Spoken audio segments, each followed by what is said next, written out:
December 20th, 1943. 5 days before Christmas, Franz Stigler climbs into his Messerschmitt Bf 109, still catching his breath from the last dogfight. 2 B-17 bombers downed already today. 27 kills total. One more, and he gets the Knight's Cross, the highest honor, the recognition every Luftwaffe pilot dreams about. His crew is still pulling a bullet from his radiator when he sees it. A crippled American bomber, flying low, barely staying airborne. Easy kill. He takes off. Franz lines up behind the B-17. Through the massive holes torn in the fuselage, he can see inside. The tail gunner slumped over, dead. Other crew members frantically trying to help wounded. Blood on the walls, one engine completely gone, another sputtering. The bomber shouldn't even be flying. It's held together by prayer and aluminum skin. Franz moves his finger to the trigger. One burst. That's all it would take. The Knight's Cross is right there. He doesn't fire. Instead, he does something that could get him executed. He slides his fighter alongside the bomber, waves at the pilot, points down. Land. You're over Germany. Land, and you live. The American pilot, a 21-year-old named Charlie Brown, stares back, shakes his head. No. Franz tries again, gestures more frantically. Brown refuses. Fine. Franz makes a choice that changes 2 lives forever. He tucks his fighter in close formation, flies escort, protects the enemy, guides them toward the North Sea, toward England, toward home. The anti-aircraft guns on the coast track them. 2 aircraft in formation. They don't fire. Can't tell if it's a German plane capturing an American or what. Franz stays close until they're over open water. Then he pulls alongside one final time, salutes, dips his wing, and turns back toward Germany. Charlie Brown watches him go, doesn't understand what just happened, doesn't understand why he's still alive. Charlie lands at RAF Seething. The bomber is so damaged that the ground crew can't believe it flew. The nose is shot off, the tail section shredded, engines barely functional. The debriefing is immediate. Charlie tells them everything. The German fighter that didn't shoot, the escort across the North Sea, the salute. The intelligence officers look at each other. This story doesn't leave this room. Orders from above. The public needs to believe all German pilots are monsters. A story about mercy complicates the narrative. Charlie is told to never speak of it again. He obeys. Franz lands back at his base. His commanding officer asks about the bomber he chased. Shot down over the sea. Franz lies. It went down in flames. The officer nods, moves on. Franz never claims the kill, never pursues the Knight's Cross. Something changed in those minutes, flying alongside that crippled B-17. His commander's words echo in his mind. Words from his time in North Africa. Gustav Rudel pulled him aside once. If I ever see or hear of you shooting at a man in a parachute, I will shoot you myself. Franz looked at that bomber with its wounded crew and thought, they might as well be in a parachute. Defenseless, helpless. Shooting them down wouldn't be combat. It would be murder. Franz never tells anyone, not fellow pilots, not friends. The only person who knows is his wife. If word got out that he spared an American bomber, the consequences would be severe. Execution for treason, dishonor to his family. The secret stays buried. Through the rest of the war, through Germany's collapse, through his move to Canada in 1953 to start over, he flies in air shows, demonstrating Messerschmitt fighters. Nobody knows the story of the bomber he didn't shoot down. 43 years pass, 43 Christmases. And Franz wonders sometimes, did they make it? Did that bomber reach England? Are those men still alive? 1986. Charlie Brown is retired now. Colonel, served until 1965. He's asked to speak at a gathering of combat pilots at Maxwell Air Force Base in Alabama. Someone asks if he had any memorable missions. Charlie pauses. He's never told this story publicly. The order to stay silent lifted years ago, but habit kept him quiet. He tells them about the German fighter, the escort, the salute. The room goes silent. Some veterans question whether it really happened. Could he be misremembering? Injuries, lack of oxygen, stress of combat. Maybe he imagined it. Charlie starts doubting himself. His memory of that day is hazy. Fragments, the smell of hydraulic fluid, the sound of wind through torn metal, the sight of that Messerschmitt flying alongside. But did it really happen? Or is it a dream his traumatized mind created? He decides to find out. If the German pilot is still alive, Charlie needs to meet him, needs to know the truth. He starts searching. 4 years, letters to Air Force archives, West German military records, combat pilot associations, nothing. Dead ends everywhere. Then he writes a letter to a newsletter for former Luftwaffe pilots, a long shot. He describes the incident. December 20th, 1943, crippled B-17, German fighter that didn't shoot, escort to the North Sea. He includes details only the pilot would know.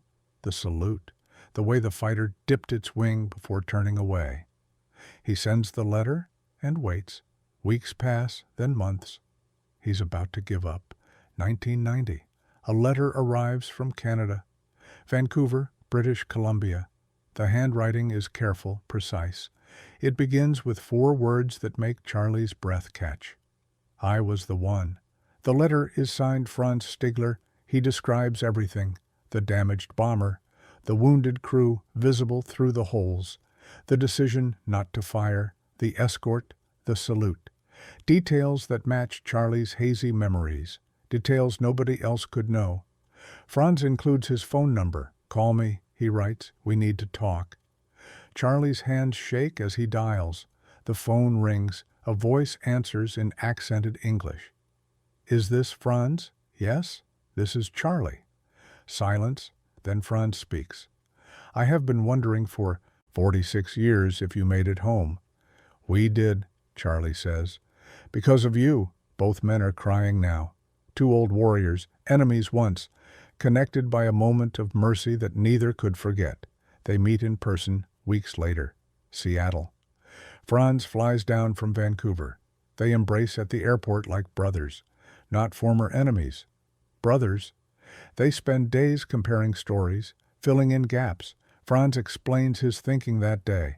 You were like men in parachutes, defenseless. Killing you would have been wrong.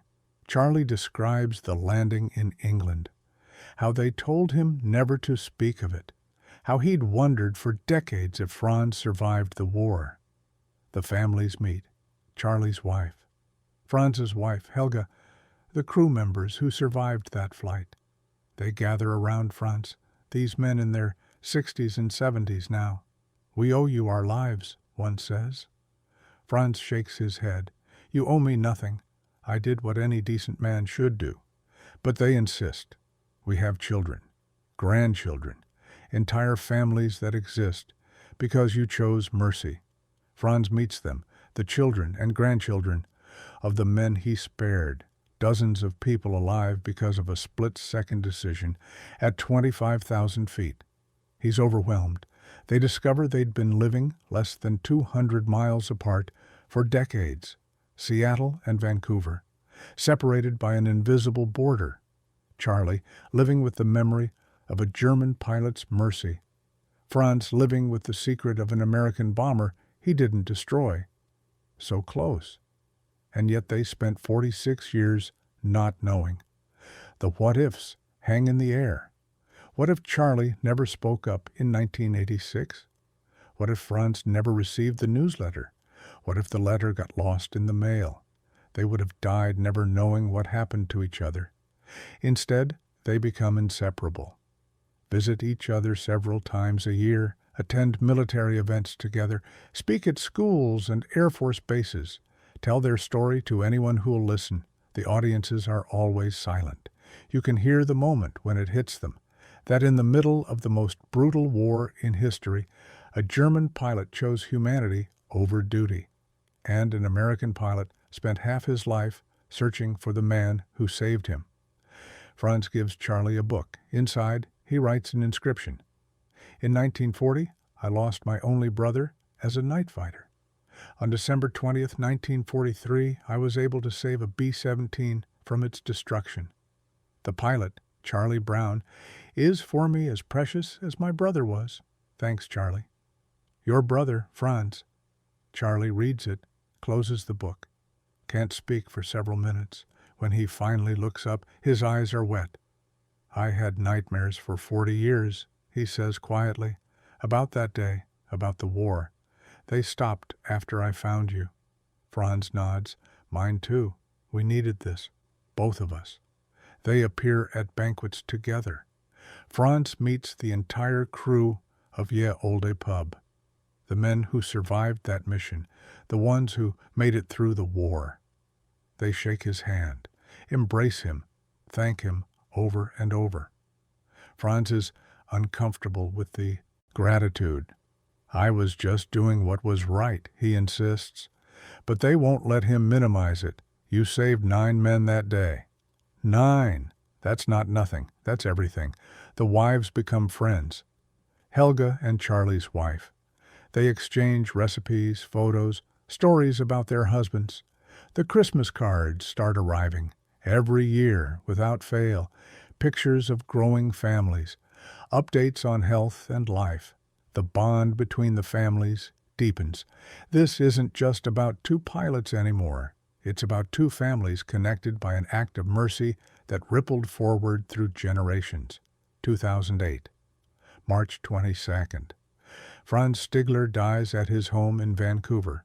He's 92, lived a full life, successful businessman, husband, father, friend, and the German pilot who refused to shoot. Charlie receives the news. He's 85 now, not in great health himself. He attends the funeral, delivers a eulogy, says things he never got to say when Franz was alive. Thank you feels inadequate. You gave me 50 extra years. You gave my children their father. You gave my grandchildren their grandfather. How do you thank someone for that?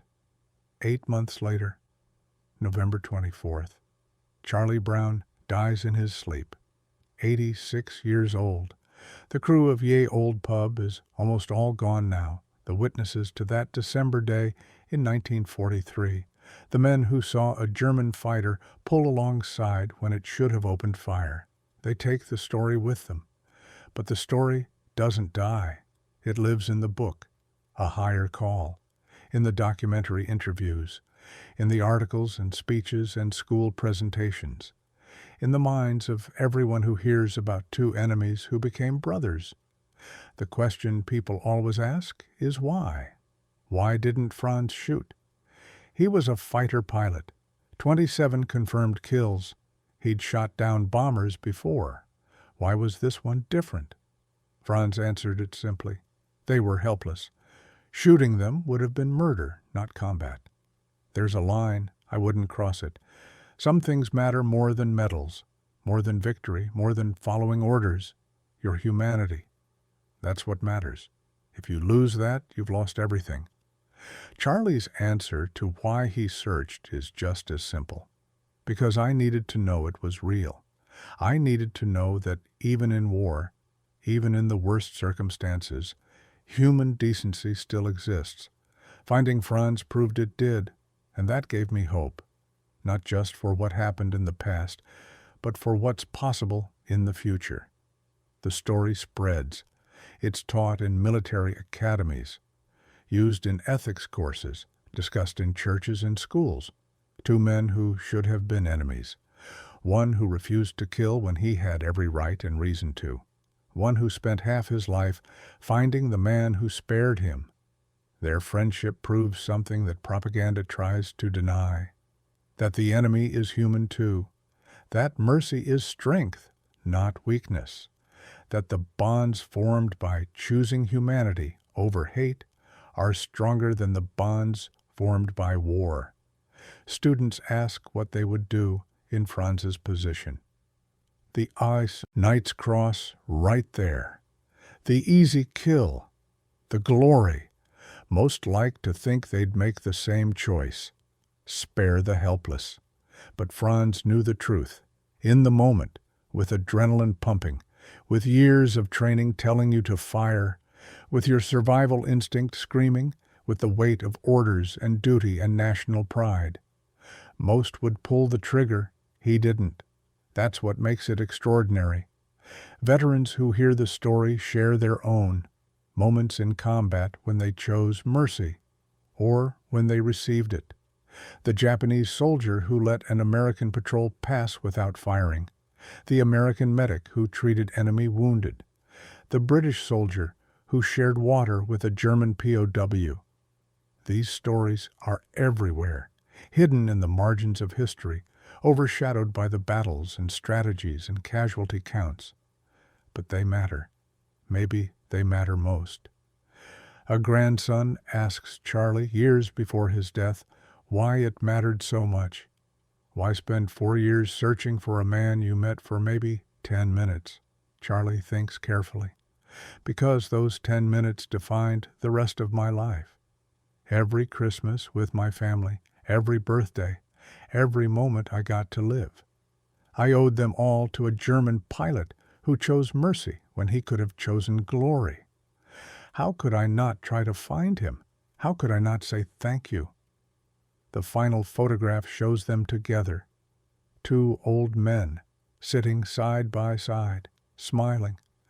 Charlie's hand on Franz's shoulder, Franz's hand gripping Charlie's arm, brothers in every way that matters. The caption reads, "Former enemies, lifelong friends. Proof that humanity survives even war." They're both gone now, but the photograph remains, a testament to the power of mercy, the strength of forgiveness, the unbreakable bond between 2 men who met as enemies and died as brothers. December 20th rolls around every year, 5 days before Christmas. Some people mark it on calendars now. The day Franz Stigler refused to shoot. The day 9 men lived when they should have died. The day that proves even in humanity's darkest hour, light still breaks through. Not always, not often enough, but sometimes. And sometimes is enough to give us hope. The B-17 flew home that day on damaged engines and borrowed mercy. The Messerschmitt escorted it, protecting an enemy because it was the right thing to do. And 46 years later, 2 old pilots found each other and proved that the story was real, that it mattered, that choosing humanity over hate, mercy over glory, life over death, is always the right choice, even when it costs you everything, especially then.